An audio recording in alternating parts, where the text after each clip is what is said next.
ተቃርኖ ካለው እውነታነት የለውም ተቀባይነት የለውም ስለዚህ እነዚህ ራእያየው የሚሉ ሰዎች ሁሉ እንተኛ 5 የእንቅልፍ ደረጃዎች አሉ አንድ ሰው ጭልጥ ያለ እንቅልፍ በጣም በቃ ምንድነው ምን ልበላችሁ አሁን እንግዲህ ህልምና ራእይ ትክክል ነው ወይ የሚለውን ካየን በእምነት ከሆነ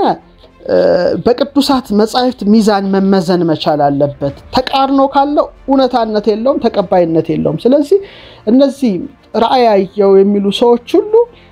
ያዩት ራእይ ከቅዱሳት መጻሕፍት ጋር የሚቃረን ከሆነ እንግዲህ ራእይ ስንል most spiritual ነገር ነው ለዚህ spiritual ነገር ነው ስለዚህ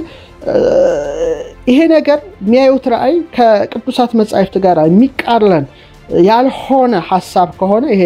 ዲሲቭ የሚያደርግ ነው የሚያታልል ነው የሚዋሽ ነው ስለዚህ ተቀባይነት የለውም ስለዚህ ከቅዱሳት መጻሕፍት ሐሳብ ጋር መሰናሰል መዋቀር መያያዝ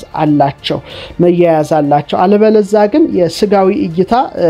ይሆንና ትክክለኛ ያልሆነ false revelation ነው የሚሆነው ስለዚህ ህልም ራእይ እነዚህ ነገሮችን አብረን መዳሰስ ማየት ይገባናል አይተን ስለ እንቅልፍ ደረጃዎች ነው ምነግራችሁ እንግዲህ መቼ ሰዓት ነው ምን ሰዓት ነው እንቅልፍ ህልም የምናየው የሚለው ከፍተኛ ጥናት ተጠንቷል በተግላይ ሜዲካል ኒውስ ጥሩ ጥናት አቅርቦበታል በዚህ ላይ በተለይ ሃና ኒኮላስ በጣም ምርጥ ጥናት አጥንታለች በተለይ እሷን ነው አሁን ላቀርብ የምፈልገው እጅግ ጥሩ አድርጋ ነው ያጠናችው እንግዲህ 5 የእንቅልፍ ደረጃዎች አሉ እንግዲህ ሁላችንም ራታችንን በልተን ብለን ምረፍት አድርገን አልጋችን ላይ ልንተኛ ዝግጅት ላይ ነን ያን ጊዜ እንግዲህ ሁላችንም ወደ ህልም ዓለም እንነጉዳለን ግን ስንተኛ 5 የእንቅልፍ ደረጃዎች አሉ 5 ደረጃዎች አሉ እነዚህ ደረጃዎችን ነው ምናየው አንደኛ ቀላል እንቅልፍ የሚባል ነው የመጀመሪያው ለምሳሌ እንደሷ ጥናት ቀላል እንቅልፍ ማለት ሁላችንም አልጋችን ላይ ጋደም እንላለንና ቀስ ያለ የአይን እንቅስቃሴ ዝግ ያለ የአይን እንቅስቃሴ ማለት ልንተኛ ስለሆነ አይናችን ወደ መፍዘዙ የሚሄድ ዝቅ ያለ የአይን እንቅስቃሴ ከዛ ዝቅ ያለ የጡንቻ እንቅስቃሴ ጡንቻችን ሁሉ እንቅስቃሴው ዝግ ሪላክስ እናደርጋለን ማለት ነው በአጠቃላይ እንግዲህ ይሄ እንቅልፍ ደረጃ ከጠቅላላው እንቅልፍ እንግዲህ ከ4 እስከ 5 መቶኛውን ይይዛል ልብ አድርጉ አልጋችን ላይ እንተኛለን ይሄ እንግዲህ ከ4 እስከ 5 ደረጃ የሚሆነው ዝግ ያለ አይናችን ዝግ ይላል ጡንቻዎቻችን ሁሉ ቀስ ይላሉ እንግዲህ ዝግ ያለ ይሄ እንግዲህ ከ4 እስከ 5 መቶኛውን የሚይዝ የእንቅልፋችን ደረጃ ነው ደረጃ 2 ግን የአይን እንቅስቃሴ ይሄ እንደዚህ የምንለው በቃ ለስክንተኛ ድረስ ያለው በጣም ይሄ እንቅስቃሴ የሚቆምበት ነው በቃ የሚቆምበት የአንጎል ሞገዶች የአንጎላችን ሞገዶች ከጊዜ ወደ ጊዜ የቀዘቀዙ የሚመጡበት ነውና በተለይ የእንቅልፍ አከርካሪ የሚሏቸው ነገሮች አሉ እነዚህ ፈጣን ሞገዶች አልፎ የሚለቁበት ጊዜ ነው እንግዲህ ከእንቅልፍ ከ45% እስከ 55% የሚይዝ ነው እንግዲህ የአይን እንቅስቃሴ የሚያቆምበት እንግዲህ 45 እስከ 55% የሚይዘው ነው ስለዚህ የመጀመሪያው እንደነገርኳችሁ እንቅልፋችን ዝግ ያለ ጡንቻችን እንቅስቃሴ ዝግ ያለ የሚሆንበት ነው ሁለተኛው ግን አይን እንቅስቃሴ ቅድም በጠቀስኩላችሁ መሰረት በደንብ የሚያቆምበት ነው ደረጃ 3 ላይ ደግሞ በተለይ ዴልታ ዌቭስ የሚሏቸው አሉ የዚህ ባለሙያዎች በተለይ ኒውሮን ላይ የሚያጠኑ ይሄኛው እውነት ነው የዴልታ ሞገዶች የሚባሉት እጅግ በጣም ዝግ ያሉ አንጎል ሞገዶችን መከሰት ይጀምራሉ እዚህ አካባቢ ላይና ትንሽ ሊሆን ይችላል ፈጣን ይሆናል ሞገዶች ናቸው እነዚህና የተቆራረጡ ናቸው ይሄ እንግዲህ ከጠቅላላው ቢያንስ ከ4 እስከ 6 መቶኛውን የሚይዘው ነው ሶስተኛ ይሄ እንቅልፍ ደረጃ ነው እንደ ሃና ጥናቷ አራተኛው እንግዲህ የእንቅልፍ ደረጃ የአንጎላችን እና የአንጎል የዴልታ ሞገዶች ለብቻ በሚባል ደረጃ የሚያመነጩበት ሰዓት ይሆናል ይሄ እንግዲህ አንድ ሰው ጭልጥ ያለ እንቅልፍ በጣም በቃ ምንድነው ምን ልበላችሁ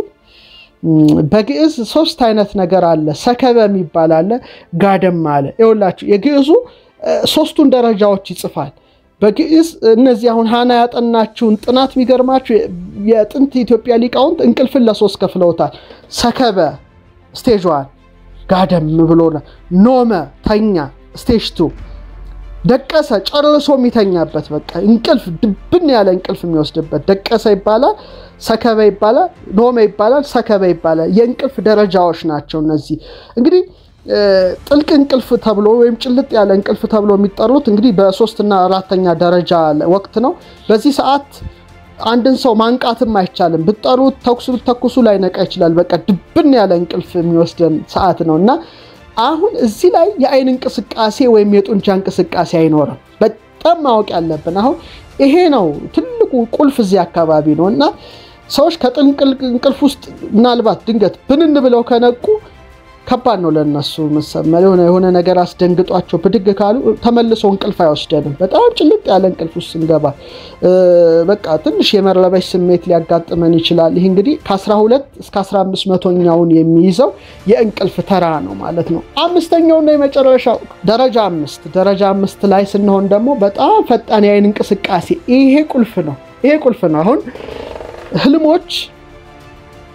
እዚህ ላይ ነው ቁልፍ የሚጫወቱት አምስተኛው ፈጣን የአይን እንቅስቃሴ እንግዲህ በእንግሊዘኛው ብዙ ስታነቡ ግር እንዳይላችሁ REM የሚል ምህጻረ ቃል ታገኛላችሁ ይሄ በጣም ፈጣን የሆነ የአይን እንቅስቃሴ ራፒድ አይ ሙቭመንት ያለበት ነው ይሄ እንግዲህ አተነፋፈስ ይበልጥ ይፈጥናል እችን አናቃትም ስለምንተኛ ከመደበኛው የተለየና ጥልቀት የሌለው ይሆናል አይኖች በፍጥነት በተለያዩ አቅጣጫዎች ይርገበገባሉ የሚተኛ ሰው ብታዩት